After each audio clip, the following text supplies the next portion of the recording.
नमामि भगवत्पादशङ्करं लोकशङ्करम्। ॐ भूर्भुवस्सुवः तत्सवितुर्वरेण्यं भर्गो देवस्य धीमहि धियो यो न प्रचोदयात्. The flow of time is perennial. History is part of time. Culture and tradition flow with history. At intervals of a few centuries, Bharatavarsha has seen flashes of astounding phenomenon of vision and wisdom, guiding people to follow Vedic Dharma.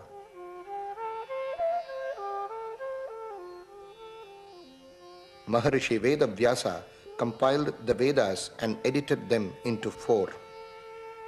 Centuries rolled before the advent of Adi Shankara, the young saint who conquered the subcontinent by his serenity and scientific logic, and re-established the universal philosophy of Advaita. To carry on his mission, he established monastic institutions in different parts of India, including the ones at Badrinath, Dwaraka, Puri, Sringeri, and Kanchipuram. Kanchipuram, one of the 7 Mokshapuris of Bharat, has been a great center of learning since time immemorial. Here, Shankara installed a Sri Chakra before the deity Kamakshi. He ascended the Sarvagnya Pitha and established a matam with Kamakoti as the formless Shakti, manifesting as Kamakshi and as Sri Chakra. In the luminous line of Acharyas of this matam, including Abhinava Shankara, comes the Sage of Kanchi, Jagadguru Pujya Sri Chandrasekharendra Saraswati Swamigal, the 68th Shankaracharya of the ancient and illustrious Kanchi Kamakoti Peetham. We have only read about great saints world over who carried the message of God, a message of harmony and happiness for all living beings.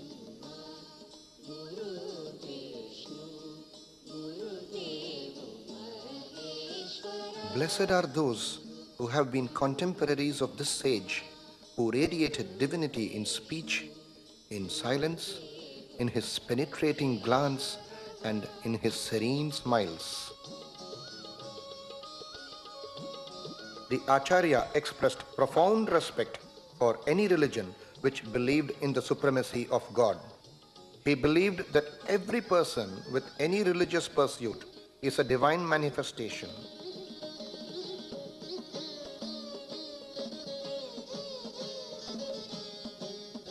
He spoke not only to the learned, but also to the innocent with equal kindness. A multimillionaire and a man in the street made absolutely no difference to him. Their problems ranged from sublime to silly. He asked people to adhere to their respective faiths and avoid wavering and shifting. This was perhaps his credential for being a Jagadguru.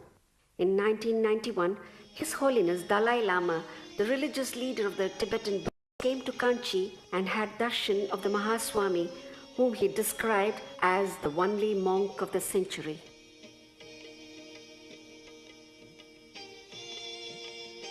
Milton Singer of Chicago University wrote that the soul force of India's saints is not a thing of the past, but a living force today. Albert Franklin, the American consul, said that he saw Jesus Christ himself in the Acharya. Syed Hussein Nasser, the Vice Chancellor of Tehran University in Iran, said, "The light that I have experienced as a Muslim from saints of our faith, I realized at Kanchi."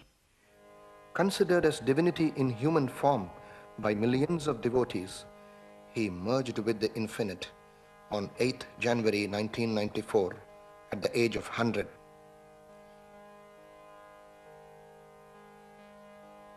Who was this rare phenomenon? It was in this house in Viluppuram in Tamil Nadu In a middle-class Brahmin family, Swaminathan was born in the year Jaya on the 8th day of Vaikashi month in Anusha Nakshatra, the English date being 20th May 1894. It was Vaishakha Purnima, the day of Lord Buddha's birth. The celebrated Tamil saint poet Thiruvalluvar was also born on Vaikashi Anusham. Swaminathan was the second son of Subramanya Shastrigal and Mahalakshmi Ammal. Their mother tongue was Kannada. Swaminathan's mother was a descendant of the great Govinda Dikshitar, the eminent chief minister of three Nayak rulers of Tanjavur. His son Venkatamaki was the celebrated musicologist and the author of the 72 Melakarta scheme. Swaminathan's father, Subramanya Shastrigal, had training in Vedas and Carnatic music. He served as government supervisor for education.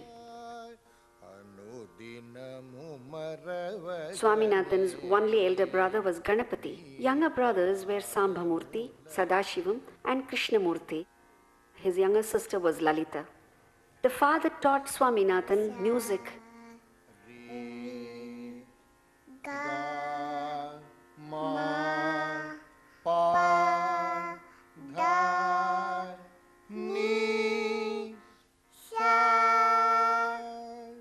The mother fed him with shlokas. He showed tremendous grasp and retention. Guru Deva Maheshwara Guru Sakshat Param Brahma Tasmai Shri Gurave Namaha.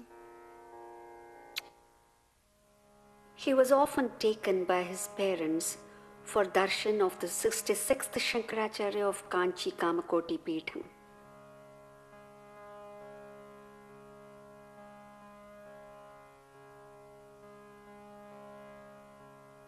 The Swamiji observed some divine vibrations in the boy and predicted that he will be a Mahatma and a Shankaracharya of Kanchi Kamakoti Peetham.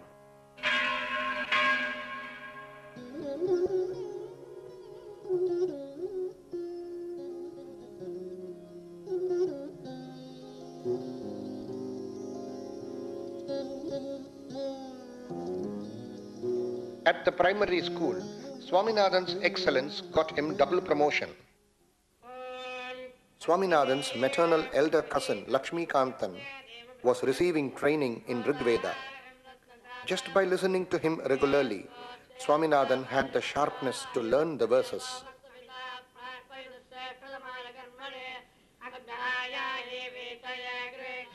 Upanayanam was duly performed for him and he received tuition in Sanskrit. A family friend advocate, Venkatraman, was thrilled when he saw the boy's horoscope and the lines on his foot. He predicted that he was going to be a great saint, revered by the whole world.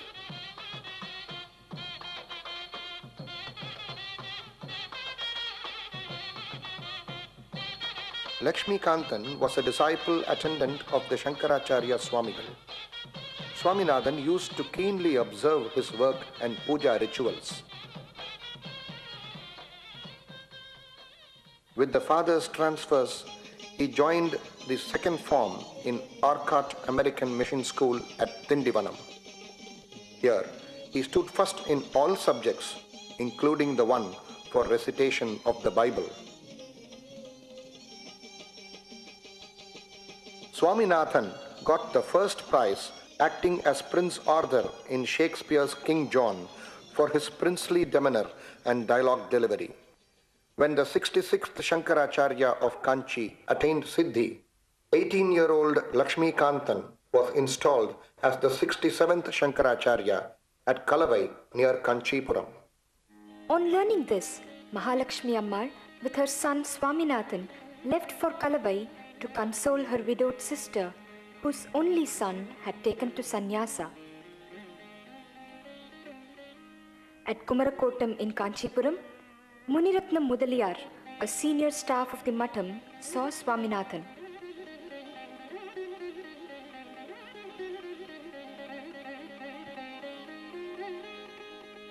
He asked him to accompany him immediately in a fast-moving cart to Kalavai and arranged another cart for the family.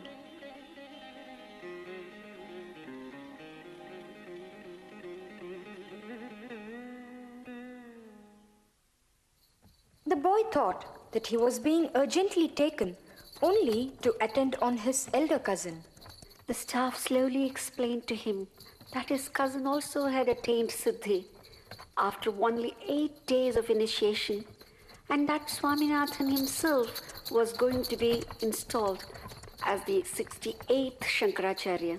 The boy was shocked. He did not know what to do except uttering the word Rama Rama.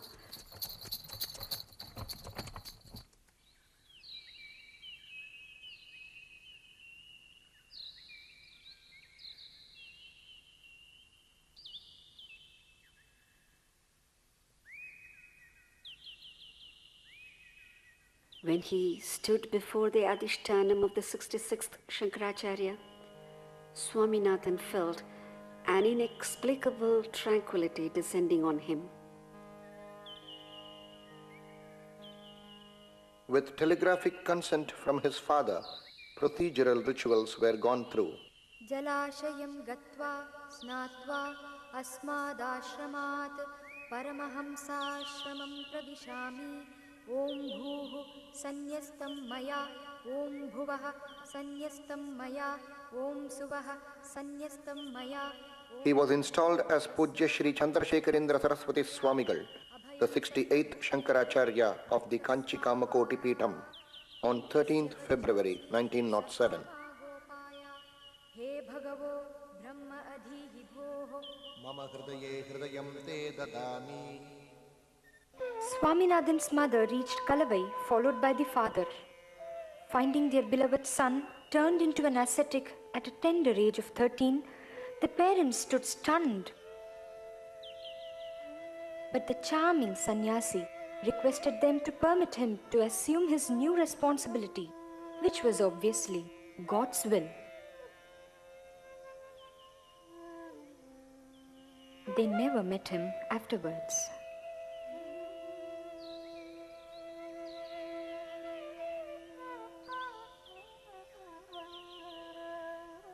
Succession to the Kanchi Kamakoti Peetham required adopting sannyasa from brahmacharya itself.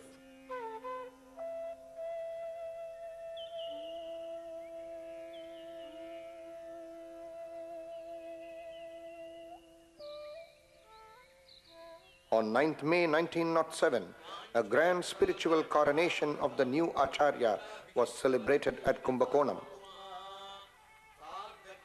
After Abhisheka with waters from holy rivers, the young Acharya sat on the sacred silver throne and received homage from devotees. Then he worshipped at some temples. The first priority for the Acharya was learning the Vedas, Shastras and various classics from scholars. To avoid distraction by devotees, a secluded village, Mahendra Mangalam, was chosen for his stay for 3 years.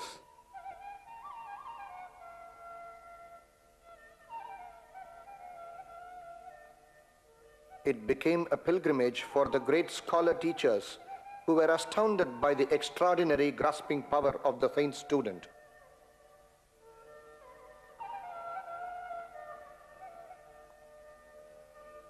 Such privileged teachers included learned giants like Mahamahopadhyaya Painganadu Ganapati Shastri, Mahamahopadhyaya Venkatasubba Shastri, Varahur Venkatrama Shastri, Mahamahopadhyaya Karungulam Krishna Shastri, and such others. With his love for the rich traditions of Tamil language, the Acharya studied its grammar and literature. Additionally, he was learning English, French, and Marathi languages on his own. With his deep interest in arts, particularly music, he enjoyed discussing its nuances. He was good in singing and playing veena. He often went to the small islands in the middle of the river and blissfully contemplated on nature's beauty, which were photographed by a disciple under his supervision. His interests included history, epigraphy, archaeology, astronomy, and sculpture. He used to visit Gangaikonda Shorapuram and study the sculptures and inscriptions. When he returned to Kumbakonam, he was fully equipped with knowledge needed for his high position as the head of an ancient spiritual organization.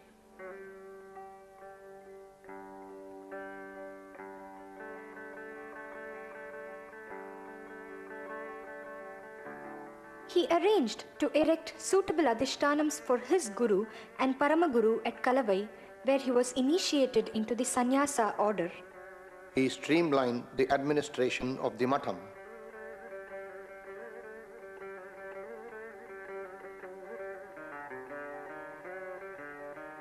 Even at 23, he loved academic discussions with pursuit of knowledge. He convened a Vidvat Sadas and conferred titles on scholars. He arranged essay competitions on Dharma for students. Deserving students were given scholarships. He also arranged for the publication of the history of the Matham in various languages. At Tanjavur, the Maratha royal family paid their respects to the Acharya and hosted his camp. For the Kumbakonam Mahamaham festival, corresponding to the Kumbh Mela of North India, the Madras Muslim Youth Association sent 200 volunteers to help the gathering of devotees. In appreciation of this service, the Acharya gifted a silver cup to them. He got the leading epigraphist T.A. Gopinath Rao to examine the centuries-old copperplate grants relating to the Matham and publish the same. These are relevant to the history of our country also. He firmly believed in the cultural unity of Bharat from Kanyakumari to Kashmir. He showed serious concern for the country to become free from foreign rule. In 1918, when Khadi cloth was propagated under Mahatma Gandhiji's Swadeshi scheme, the Acharya himself switched over to Khadi for the rest of his life.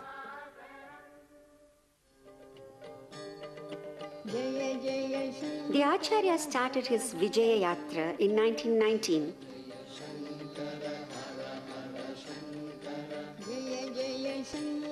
He travelled initially in a simple palanquin. Later, he switched over to Padayatra totally till the end of his life.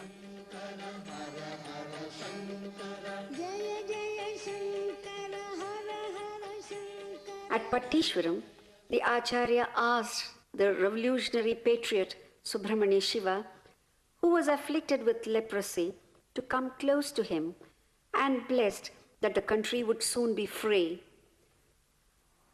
For going to Rameshwaram temple, he dared to cross the 3 kilometers long rail bridge by foot. There was no road bridge at that time.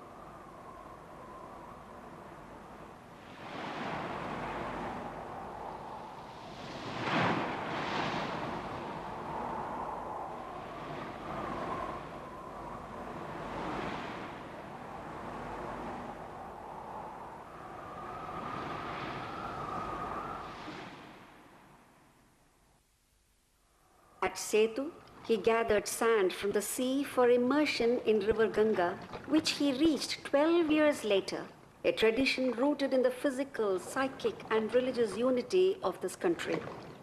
Here, he gave khadi clothes to all his disciples.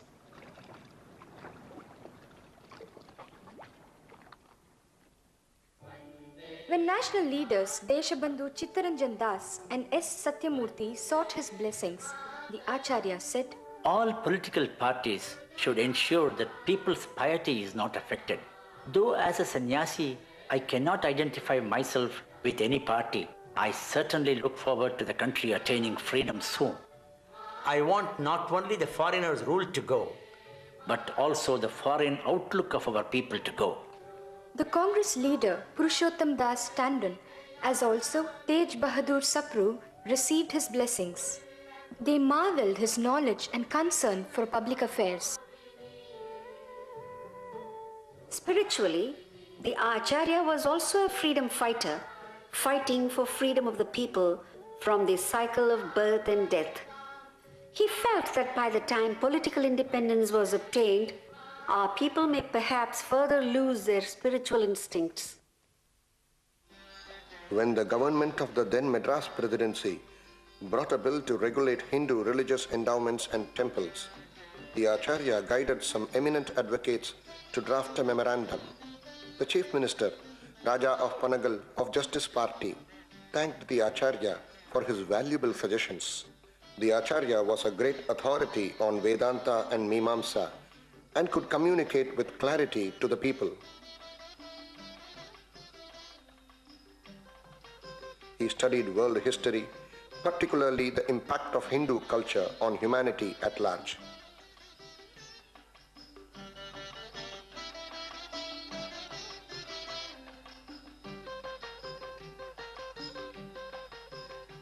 He studied keenly the Jain relics of Narthamalai and the fresco paintings of Sittannavasal cave.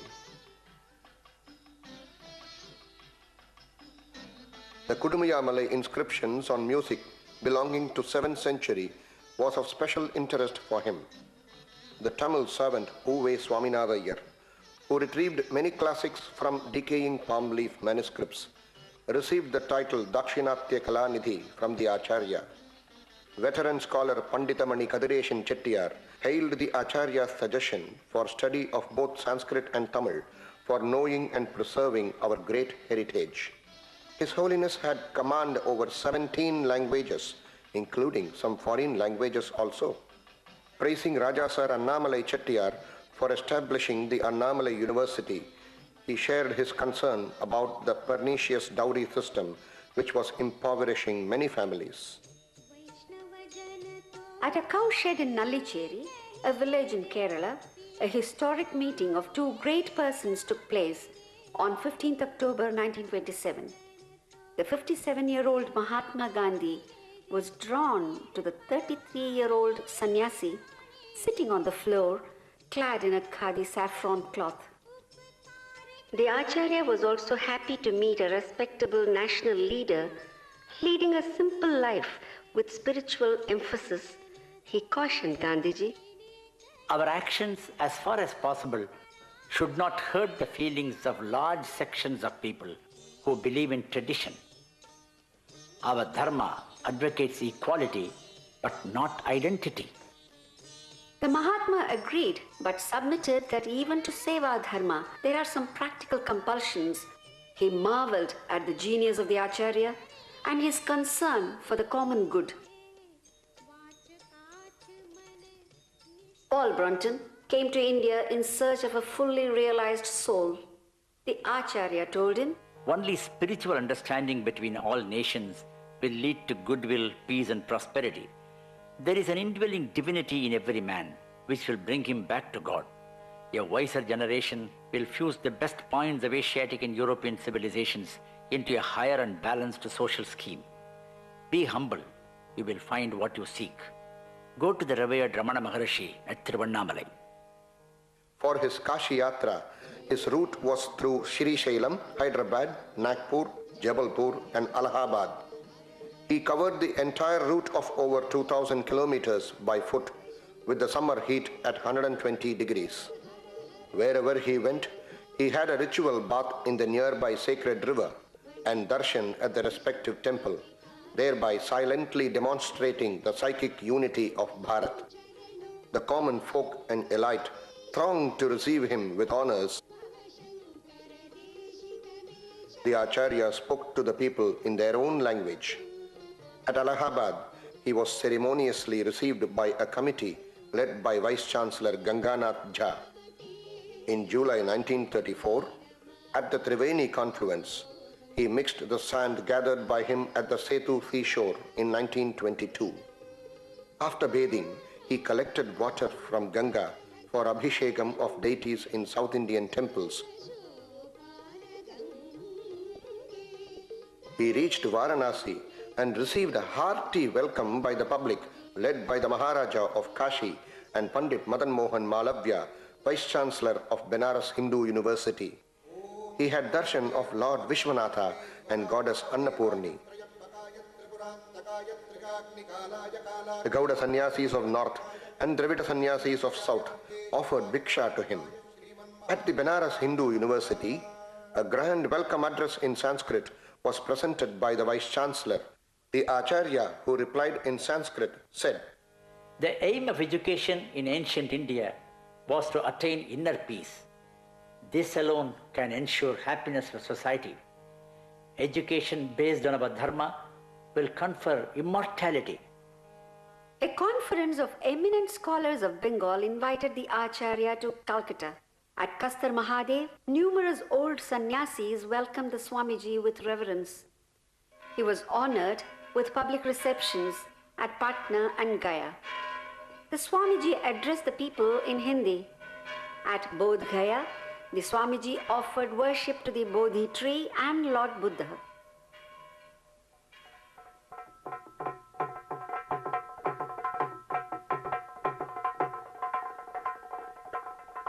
After visiting a few other places, he reached Calcutta, where he received a colorful reception at Howrah, jointly organized by several linguistic groups.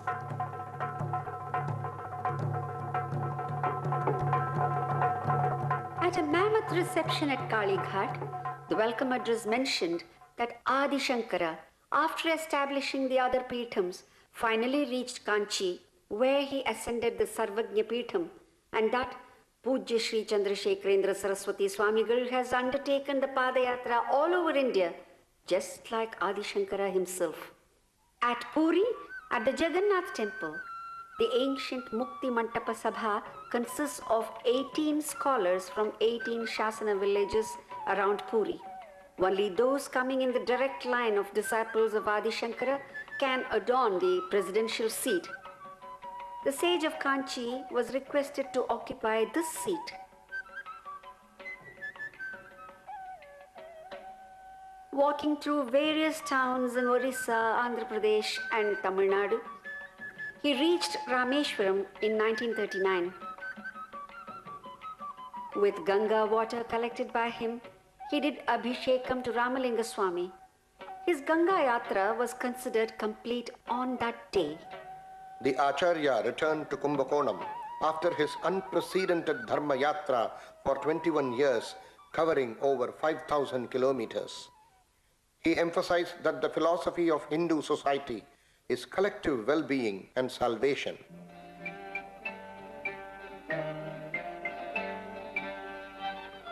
He initiated a scheme of mass contact. More than 2,000 honorary Mudradhikaris were nominated in Tanjavur district alone.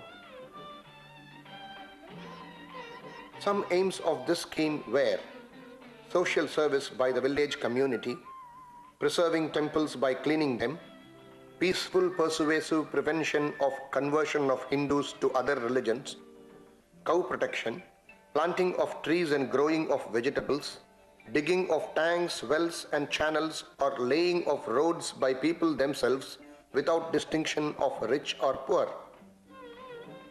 He arranged for a new trust to give assistance to the Adhishtanam of Bodhendra Swamigal, the 59th Shankaracharya of Kanchi, who stressed the importance of Nama Sankirtanam. To perpetuate Vedic studies, the Veda Dharma Paripalana Sabha was constituted. In 1944, the Golden Jubilee of the Advaita Sabha was celebrated by eminent scholars. In 1946, there was communal frenzy following the unfortunate demand for splitting the country.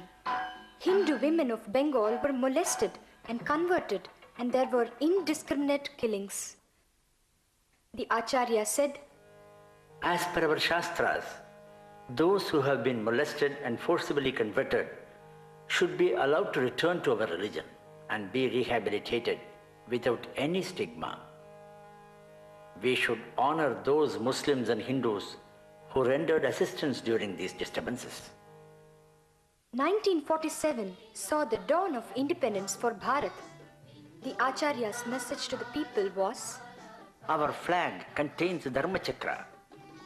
It links us not only with Emperor Ashoka, but also with Bhagavad Gita, which says, Evam pravartitam chakram.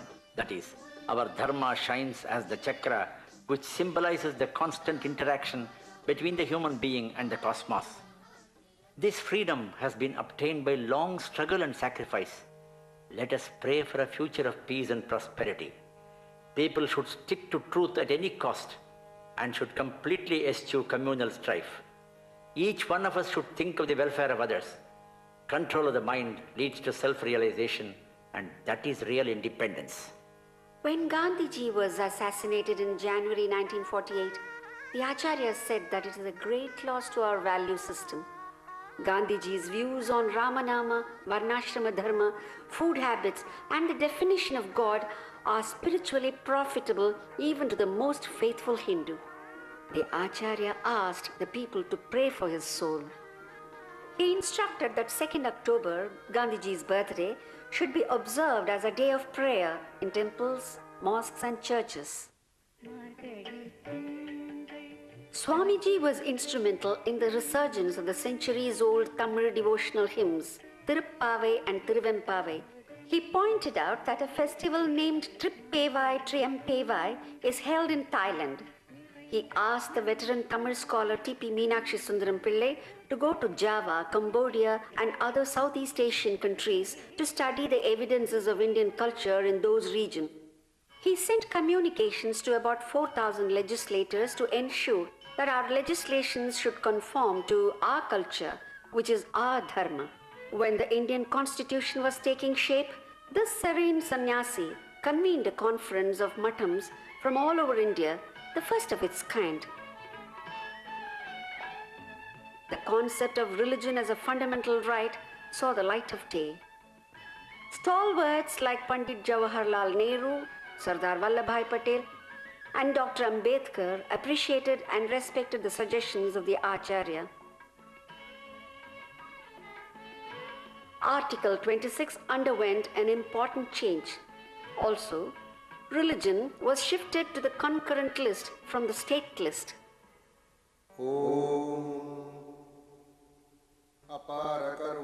In 1954, the Acharya nominated as his successor 19-year-old Subramanian, who was trained in the Matham itself and was known for his piety, exemplary behavior and intelligence.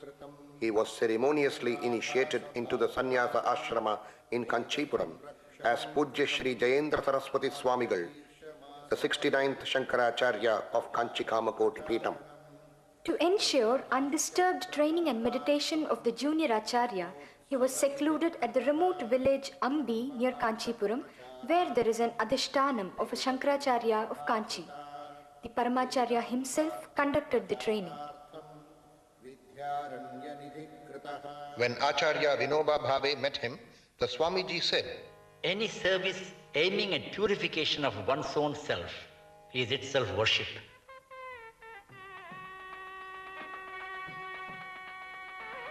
1957 marked the golden jubilee of the Mahaswami's accession to the Kanchi Kamakoti Peetam.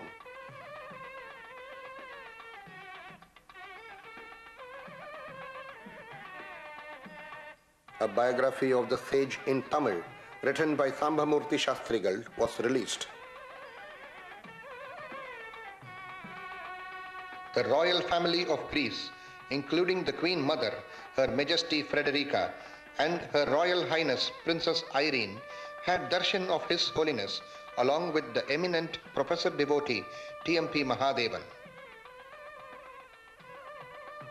When the Sanskrit Commission sought his advice, the Acharya suggested that all teachers and candidates for the Indian administrative, police, revenue and foreign service examinations should be given a basic knowledge of Sanskrit for national unity.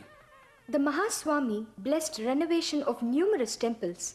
He guided the Kumbhabhishekam of the Akhilandeshwari temple at Thiruvanekka.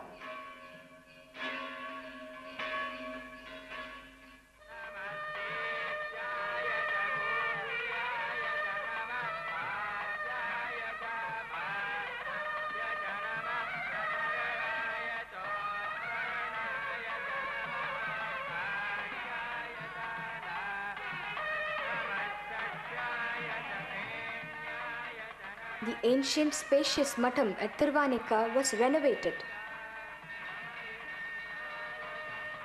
A Veda Patashala is conducted here also. He pointed out that the Rajarajeshwaram temple at Tirvanika has a Panchamukha lingam with 5 faces, just like the one at Kathmandu in Nepal. He explained how the priest at Pashupatinath temple in Nepal is from Karnataka, the Panda at Rameshwaram is from Uttar Pradesh, and the priest at Badrinath is from Kerala.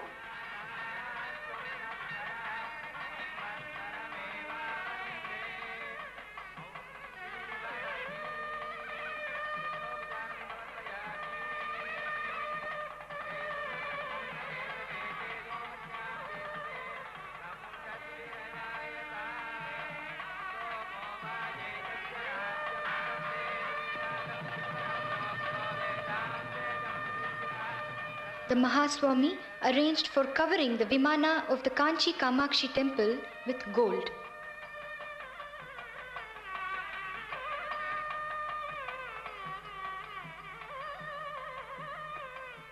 In 1960, the Hindu Religious Endowments Commission, under the chairmanship of Sir C.P. Ramaswamy Iyer, met him and received his guidance.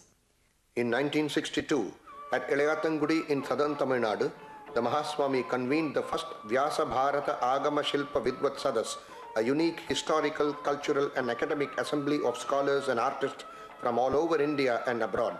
The topics included temple architecture, worship and evidences of Hindu culture in various regions of the world. Scholars were honored. The Acharya said, Our ancient Vedic heritage was prevalent from Egypt in the west to Java in the east. Buddhism did not accept rituals, but with its propagation of Satya and Ahimsa, it is only the Upanishadic aspect of our Vedic religion. We should rediscover our cultural ties with our neighboring countries, including West Asia. Western interests have concocted the race theory, dividing our people into Aryans and Dravidians, for which there is absolutely no sanction in our own sources. We must be fully aware of our solidarity. The Mahaswami's simple speeches to the masses flowed effortlessly, containing the most ancient wisdom and also results of latest research. For him, all religions are but facets of the only eternal Sanatana Dharma. Unity of religions is needed, not uniformity. The core of the Acharya's life was the preservation, study and adherence to the Vedas, which are the common heritage of the entire human race. Ashan Chaturang Mantri Sarth of Thailand spoke about Thai dances along with demonstration.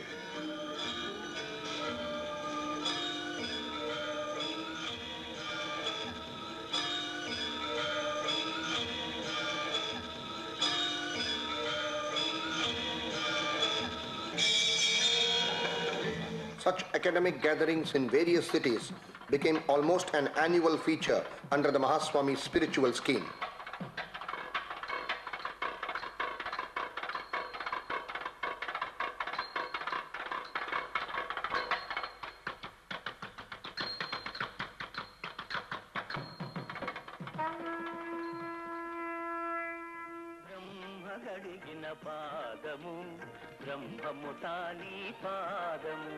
He ensured that a variety of cultural programs, particularly of folk arts, were an integral part of such gatherings to rekindle an awareness about our rich artistic heritage, which only propagated our dharma traditionally at the grassroots level.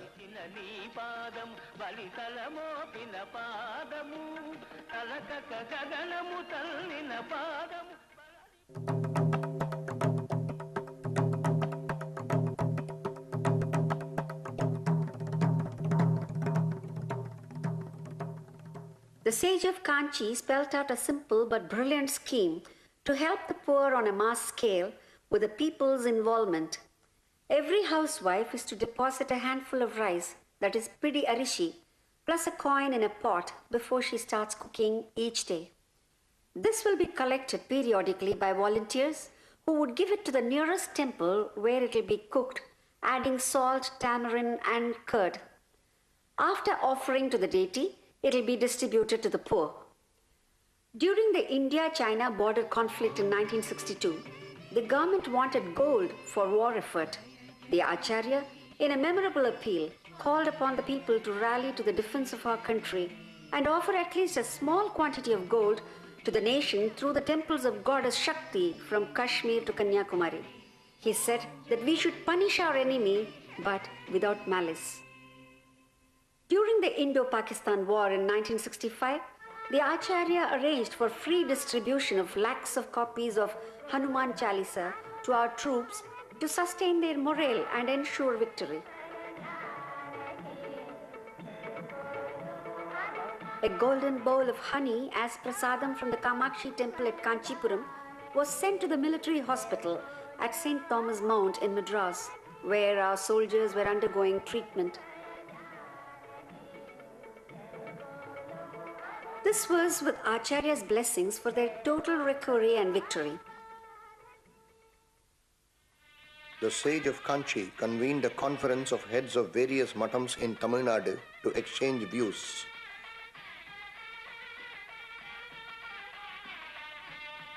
An organization called Deviga Peravai was formed, for which the Acharya was unanimously requested to be the first president.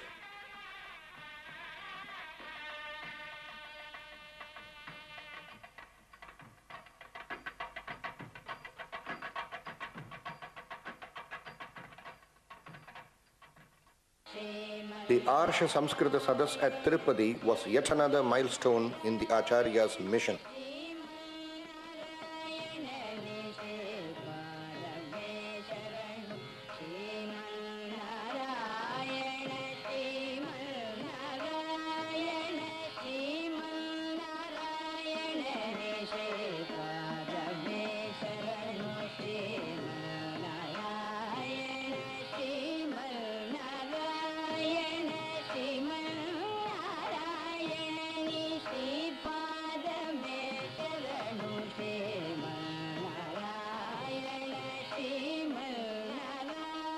The Tirumala Tirupati Devasthanam extended a devotional welcome to both the Acharyas with special honors due to Kanchi Kamakoti Peetham.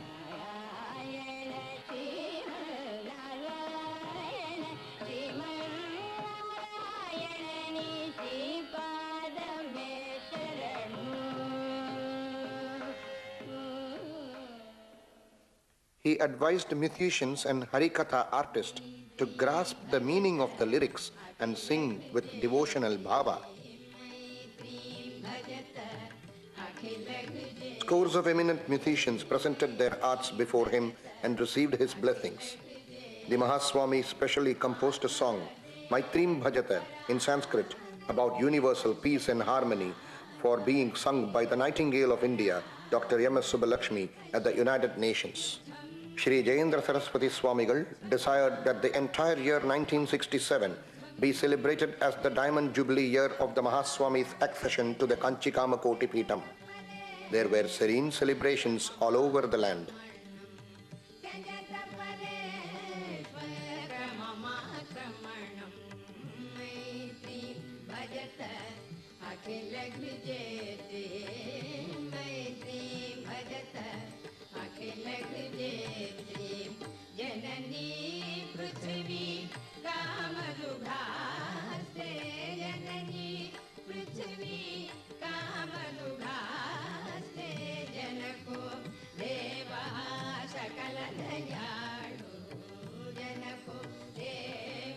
The fifth Agama Shilpa Sadas was inaugurated by the Acharyas at Kalahasti.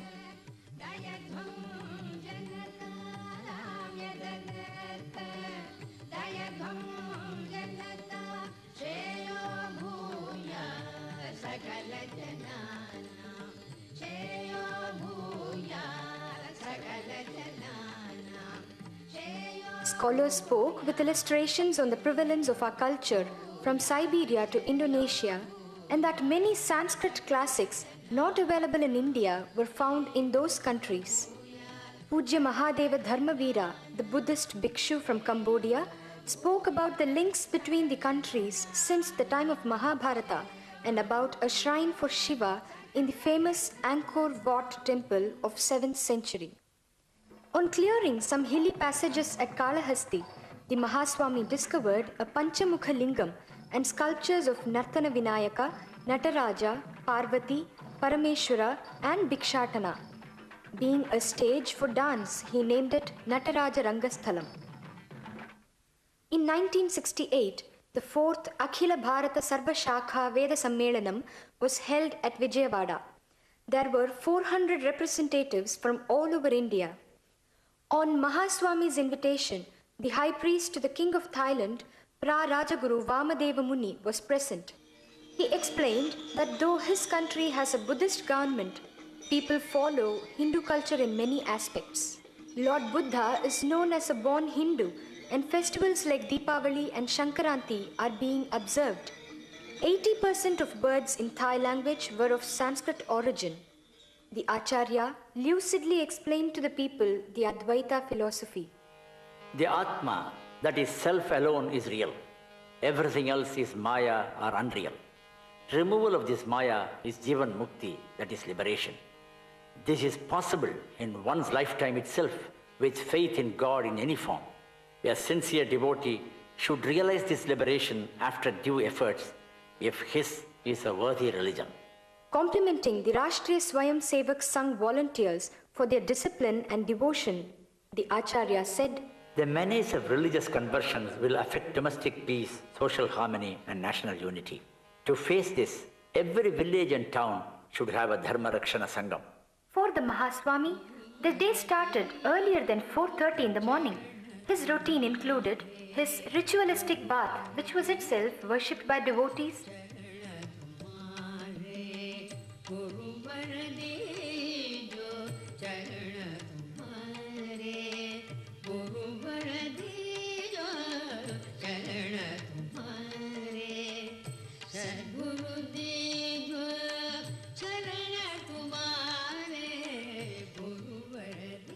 His Anushtana, Japa and Puja or Manasika Puja,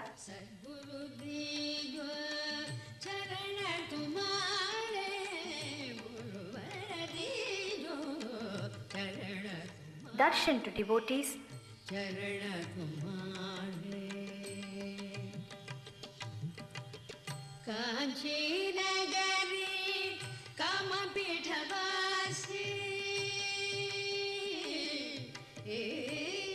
giving audience to visitors, advising religious organizations, addressing the public, instructions for the Matham's administration, and his own reading. This hardly gave him 2 hours of rest a day. With frugal diet in between fasting days, his absolute serenity and perfect poise were a marvel. The Acharya's frequent observance of silence seemed to recharge his subtle powers. He adhered to tapas. This Atmabala was his invincible strength with incredible memory power.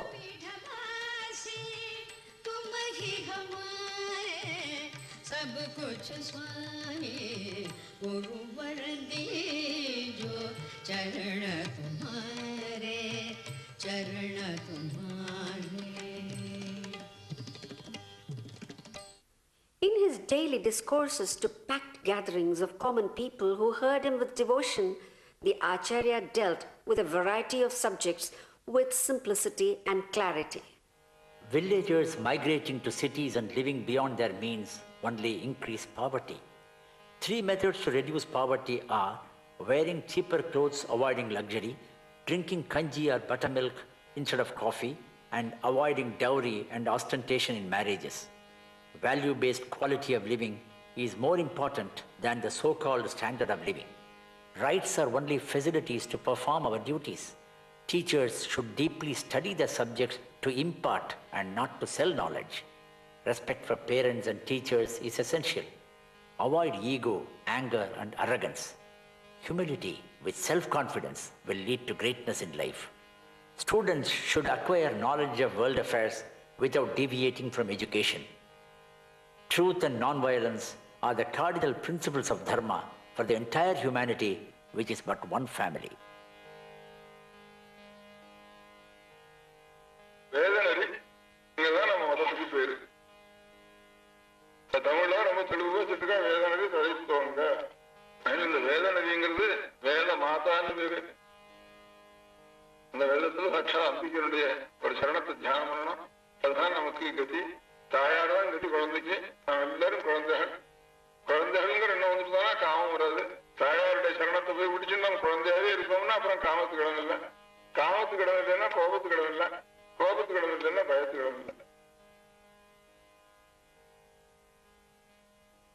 His discourses in Tamil have been brought out in 7 volumes as Devathin Kural, meaning voice of divinity. These are known as the common man's Veda. Some parts have been brought out in English also.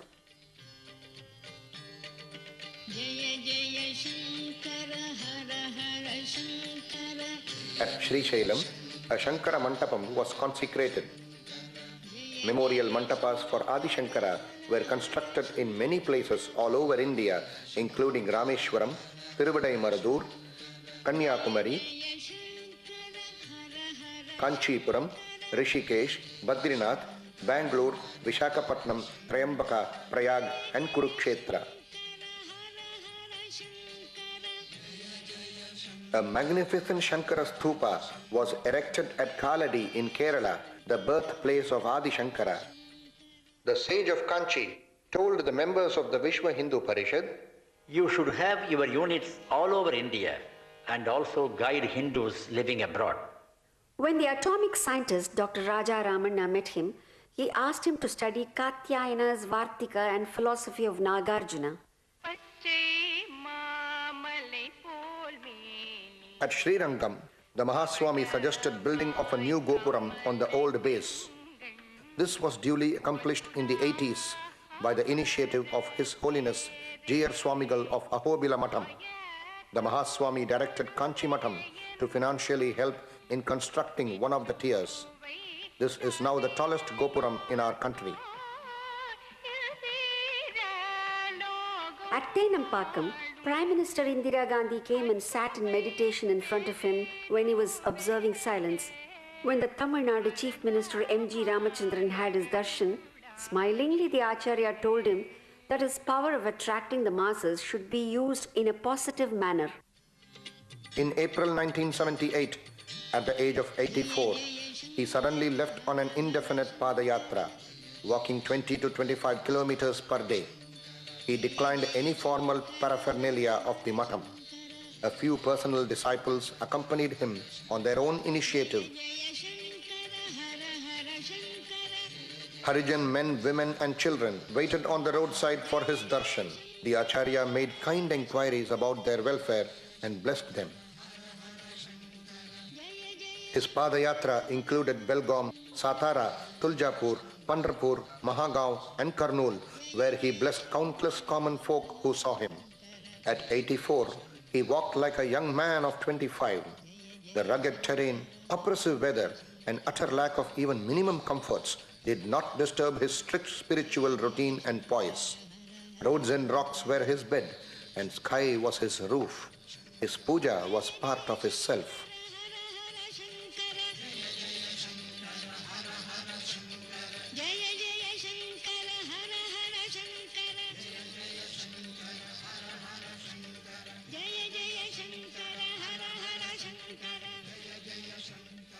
At Satara in Maharashtra, a charming boy, Shankaran, had his first darshan of the Mahaswami and received his grace.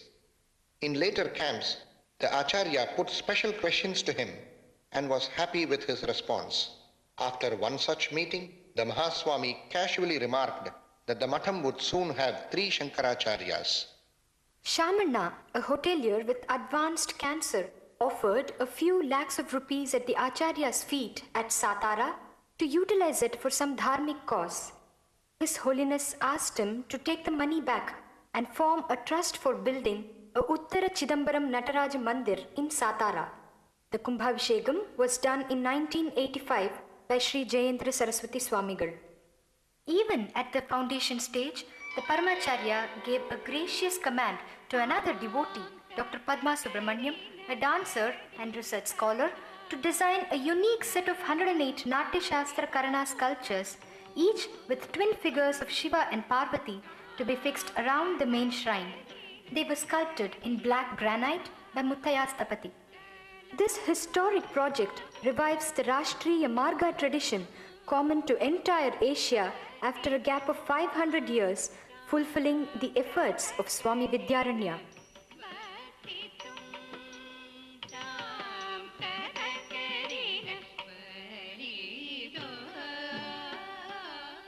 May 1983 was another historic day for the Kanchi Matam. Charming 14-year-old Shankaran, whom the Mahaswami blessed at Satara, was initiated into the Sannyasa order and designated as Pujya Shri Shankara Vijayendra Saraswati Swamigal, the 70th Peethadipati of Kanchi Kamakoti Peetham.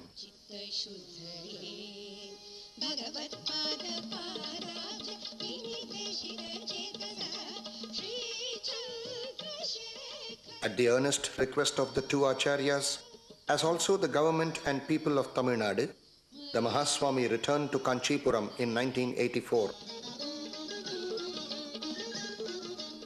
The unique trinity at Kanchi Matam, the three Acharyas belonging to three generations, reflected the Mahaswami, ensuring a smooth, unbroken continuity in the 25 centuries old ritualistic, spiritual, social and administrative traditions of the Kanchi Kamakoti Peetham.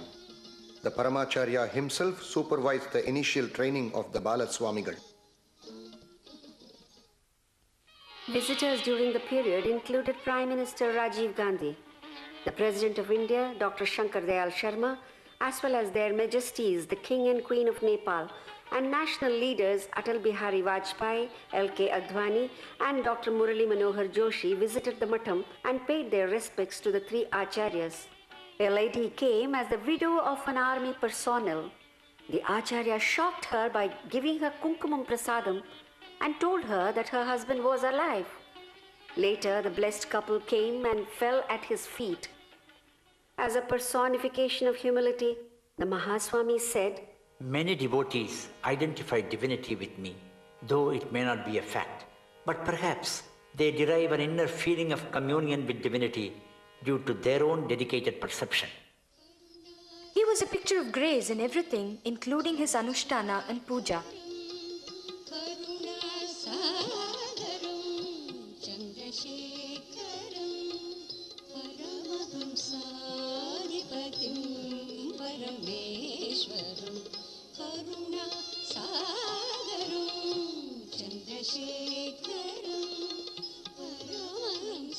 His message was a simple synthesis of all religions. He came down to the common man to bless him. He weaved together various branches of knowledge into one universal fabric. His insights were remarkable. In the following years, Paramacharya seemed to be further withdrawing towards silence. Some attributed this to his failing health. The crowds of devotees were kept at a distance, perhaps to avoid infection. His gracious smiles and queries to the doctors were full of meaning. A committee was formed with the former President of India, R. Venkatraman, as chairman to celebrate 1993-94 as the centenary year of the Mahaswami of Kanchi. In 1993, countless devotees satisfied their own desire by performing Kanakabhishegam to the Acharya. But this meant nothing for that great Sthitaprajna, for whom gold and gravel made absolutely no difference. The Mahaswami proved by his life that mukti is not a state after death, and that one can become a Jivan Mukta in his own lifetime. In that state, he radiated divine grace in full measure to all who came to him.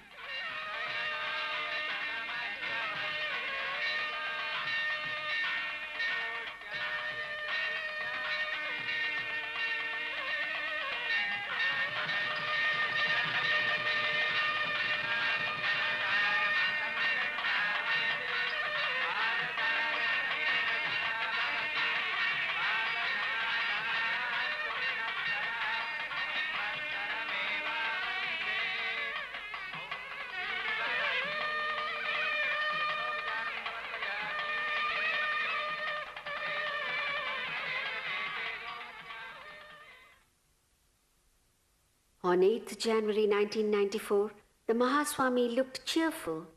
He had a look at the photographs of his parents, perhaps after 87 years. He gave leave to the other two acharyas to visit a suburb. The greatest sage of the century, this magnificent moral monarch, glided out of his 100-year-old mortal mansion, out of his own decision, and merged with the infinite. There was no sign or indication except the clock by his side, which also stopped at the same moment, 2:58 p.m.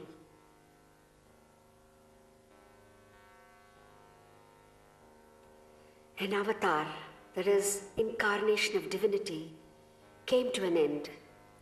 Perhaps humanity may come across another such avatar only after about 1,000 years.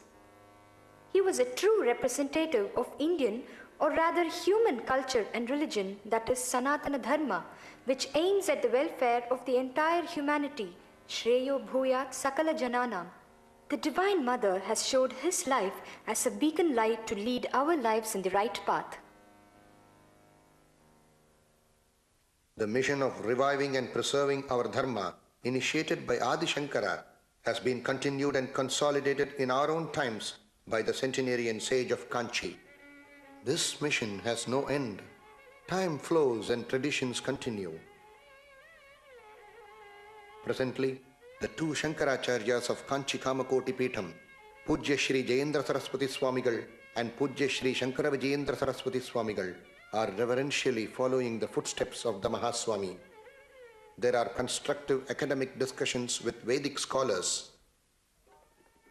At Enathur near Kanchipuram, Shri Chandrasekharendra Saraswati Vishwa Mahavidyalayam and Library is a hallmark of Bharatiya Vidya.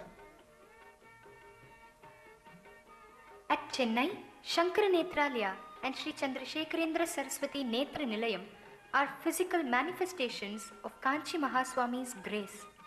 Here, thousands of poor patients receive free treatment. Dr. Badrinath considers himself most fortunate to have been ordained to perform an eye surgery for the Acharya and believes that the secret of success of these institutions is the continued blessings of the sage. At Nerul, Navi Mumbai in Maharashtra, a magnificent academic complex has been developed as Shri Chandrasekharendra Saraswati Vidyapuram by the South Indian Education Society, which is one of the oldest registered charities wholly devoted to the cause of education. This complex is a unique blend of modernity with tradition, espousing our great ancient culture and values.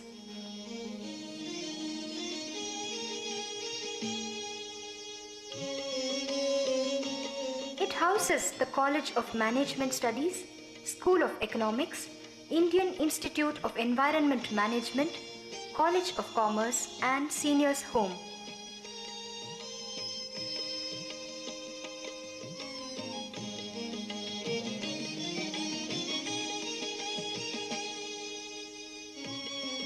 Shri Chandrasekharendra Saraswati Veda Vidya Peetha aims to fulfill the core of the Acharya's life, namely to protect and foster our immortal Vedas.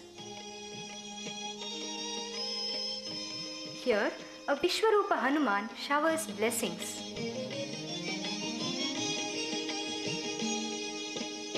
The 2.5-kilometer road from Vidyapuram to Nerul railway station is named as Shri Chandrasekharendra Saraswati Marg. Shri Chandrasekharendra Saraswati Granthalaya is under construction. At Orirukkai near Kanchipuram, a registered trust is constructing a multi-crore Mani Mandapam, a granite marvel in architecture, as a devotional memorial for the Mahaswami.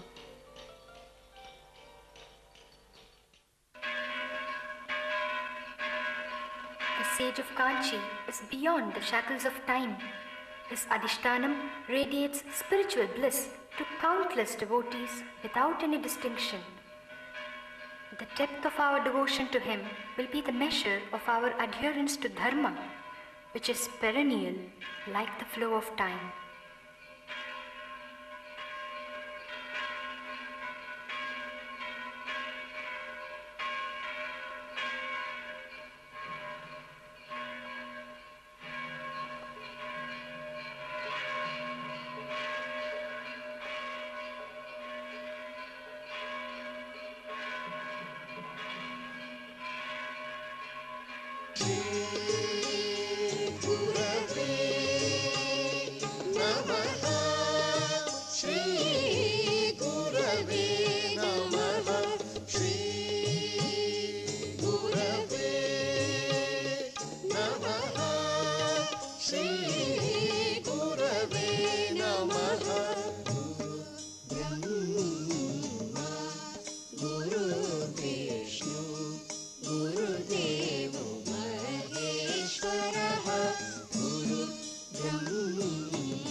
Shankar भगवत्पाद सद्गुरु श्री चंद्रशेखरेन्द्र सरस्वती सद्गुरु जय जय